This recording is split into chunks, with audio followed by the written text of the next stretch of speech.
Hello guys, I am here with Wes Walls. How are you, Wes? I'm good. How are you, Matt? Excellent. It's good to have you. I'm excited about this. Me too. Wes is a Montreal-based digital marketing strategist, tactician, and leader with 7 years experience working to help a range of companies improve results through digital marketing channels. He specializes in digital marketing, growth hacking, search engine optimization, affiliate marketing, PPC, social media marketing, and content marketing. He is currently head of growth marketing at Bandzoogle. Bandzoogle is the all-in-one website publishing solution for musicians. Welcome, Wes. Thanks. Good to have you. All right, so let's jump in right into the question. So how did you become passionate about growth hacking and digital marketing? Before I sort of discovered digital marketing, my big sort of career passion was music. So I actually went to school for music and spent many years sort of focused on that. And one of the things that I loved about music that attracted me to that was among many things was the creative aspect and the idea that you can sort of marry the creative with the technical to sort of produce something that that people can experience and listen to. So there was always that I think for me there was always that attraction to merging creative and technical, I think.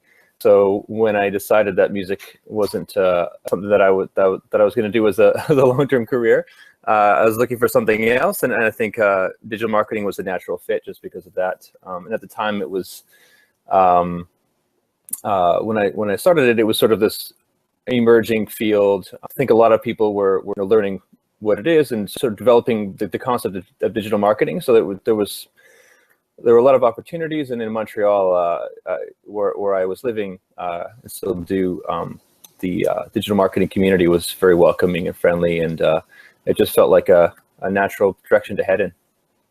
Would you mind telling us more about your role at Bandzoogle and maybe your work with other companies as well? So I've been with Bandzoogle for about a year, and before that, I was working with a startup called Lander. And the role really is about it's pretty straightforward. It's growing the company, helping to grow the company, growing the bottom line at the end of the day. Practically speaking, what it comes down to is just sort of, as a growth hacker, you could say, it's sort of bringing all the skills that I have, everything that I've learned, working in the past at agencies, specializing in various different areas of digital marketing, sort of bringing all that in, becoming a generalist, so able to pull everything together and sort of do as much as you can with those skills. So it's really everything from planning and the big picture and understanding where the business needs to go, working with key stakeholders in the business, and so from everything from that to because we're a small team, doing most of that as well. So I'll bring in specialists when needed for whatever, for design or copy or videos or whatever, into projects. But aside from that, it's really everything from tracking, analysis, strategy, planning, execution, and the range of tactics sort of runs the gamut. It's everything from paid ads, analytics, copywriting, design, PR and outreach, technical SEO, project management, conversion optimization, email marketing. So it's among many other things. So sort of just it's using everything, pulling out all the stops to grow the business. Very interesting. And by the way, what is Bandzoogle? Can you tell us a little bit more? I mean, I very shortly introduced it, but I'd love to, I think, get more information about it. Bandzoogle is a platform for musicians who need a website, essentially. So if you're a band or any kind of artist, a music artist, it's a platform that has everything you need essentially to promote your music and sell your music in one package. So you don't need any kind of technical skill to do that. It doesn't require for most musicians. They don't necessarily have a lot of technical skill. Obviously, I mean, most musicians would prefer to spend their time making music, not necessarily learning how to make a WordPress website. So Bandzoogle allows people to not have to do that. So everything is drag and drop, really easy to use, very low learning curve, and there's no need to sort of look around for all sorts of different solutions. Everything is kind of is there. just ready to kind of drag and drop into your website. That's the idea behind Bandzoogle.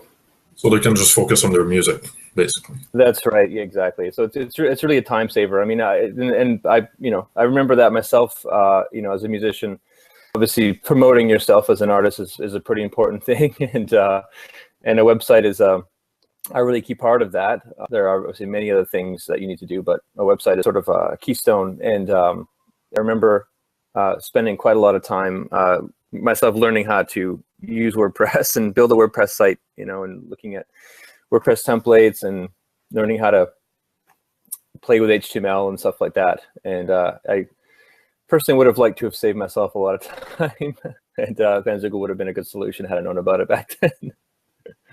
So what do you think are the top 3 qualities that a growth hacker should have? Yeah, I think there's probably more than 3, but I think from my perspective, one of the things that I think is a sort of a daily challenge as a growth hacker is that there's no rule book. You have a challenge, you have a problem to solve, but there's no rule book for solving it. So I think having the sort of analytical problem solving abilities is an important thing. So being able to first of all, create sort of a framework for understanding where you want to go and where you're starting from.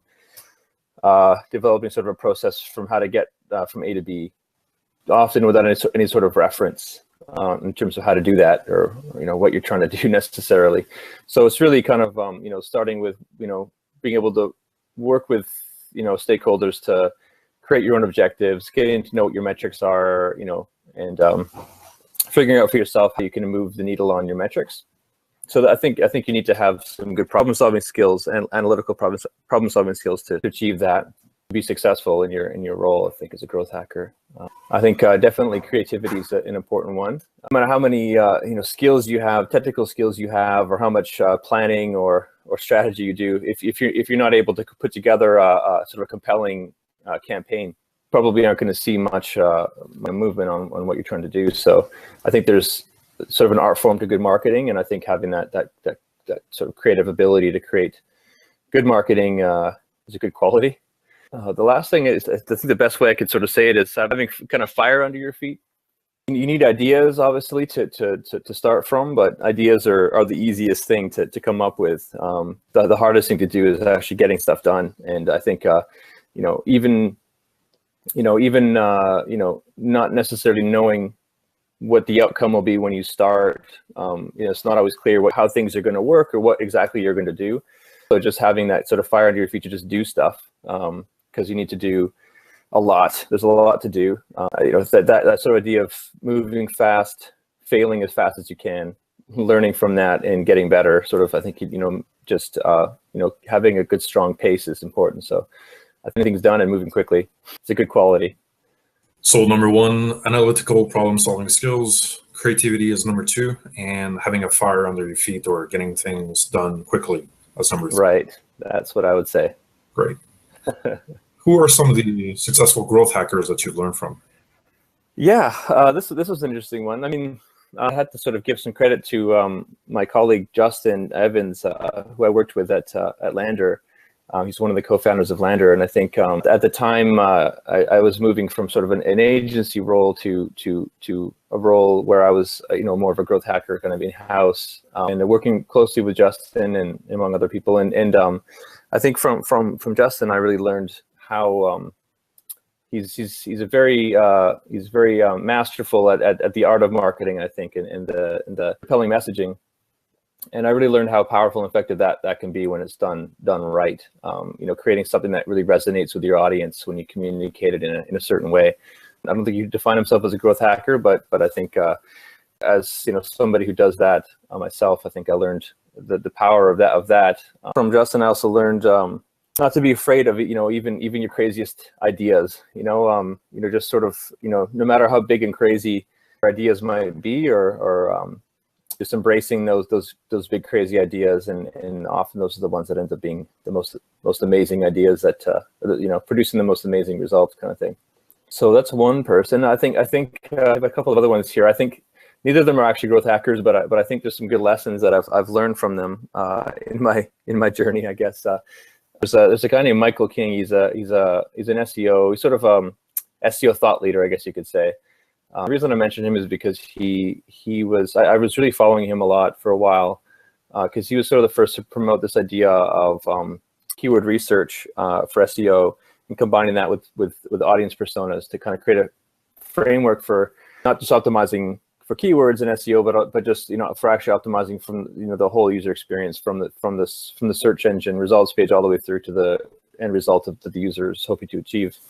And the reason that I mention that is because that idea of kind of sort of merging these two different ideas in a creative way, and there's sort of like the technical and creative aspects to that. And although I don't think you'd call himself a growth hacker either, I think that quality of sort of creatively coming up with these sort of solutions for problems, for challenges, especially when it's in the case of growth hacking, it would be sort of in an applied sense to specific metrics, business metrics. I think that's kind of the definition of a good growth hacker. And I think the last one I'd mention is sort of kind of a boring answer, but the author of the Lean Startup, Eric Ries, the pretty well-known guy, and I mentioned him because that methodology is something that I sort of I use every day in everything I do at Bandzoogle. Just that idea of coming up with an idea, developing sort of a minimum viable product for it.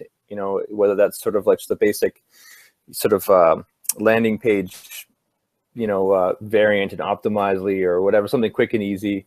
Testing it, measuring it, and then optimizing it, or just figuring out whether or not it worked. So just that idea of just failing as quickly as possible, so that you could kind of move on to the next step. I think that's a really powerful methodology that works really well for this field of work, I think. Right. So you mentioned Justin, which was your colleague, Michael Kane and Eric Ries from the Lean Startup. Michael King. King. Okay. Exactly. What would be your top 3 pieces of advice for growth hackers? Yeah, I think the number one thing, being a growth hacker, I mean, I think that a lot of times that means what that involves day to day is sort of, every day you're sort of diving into the unknown to some extent. You might have your sort of bread and butter channels or tactics that produce results, but you can never stand still. So you always need to be pushing the boundaries in some way. And so what that means is that you're always kind of diving into unknown territory every day. So I think being bold and fearless is what I would say as a growth hacker. Like just be bold, be fearless, and learn to not be afraid of the dark, kind of thing, because you just have to kind of embrace the unknown. I wrote an article a little while ago, a couple of years ago, that when I sort of was starting to, it was sort of a reflection on my kind of transition to sort of more of a growth hacking type of role, and one of the things that really kind of stood out to me, I remember at the time, and still very much true today, is the idea of being prepared to use every tool that you have available in your tool belt, kind of thing. So like use every tool you have, and not just once, but just always be using every tool, kind of thing. Because I think you never have enough tools. You always have to be finding new ways to grow things, and you'll never know enough. You'll always need to keep adding new tools to your belt. So you always have to be kind of pulling at all the stops and using everything you have, I think. So yeah, that's what I would say. Use every tool in your belt. Yeah, the last thing I would say is always kind of keep building your maybe I would say like your personal library of case studies. I'm not necessarily, I don't mean like building, I mean writing case studies, but I mean, you'll always be meeting new challenges every day, and as you progress, and you overcome challenges, those lessons that you've learned, will almost inevitably be useful and applicable in the future. So when you're approaching a challenge, being able to say that I did this happened, and I think this is why that happened, is a lot more useful than being able to say, I think if we do this might work, because you can kind of reference something that you've done before. So lessons that you've learned. So just kind of like maybe writing it down and actually keeping a record of your of your sort of case studies is a good idea. I don't know, but just making sure that from every challenge you encounter, you make sure that you take a lesson from that, to learn something from it and remember what you learned so that you can use it later.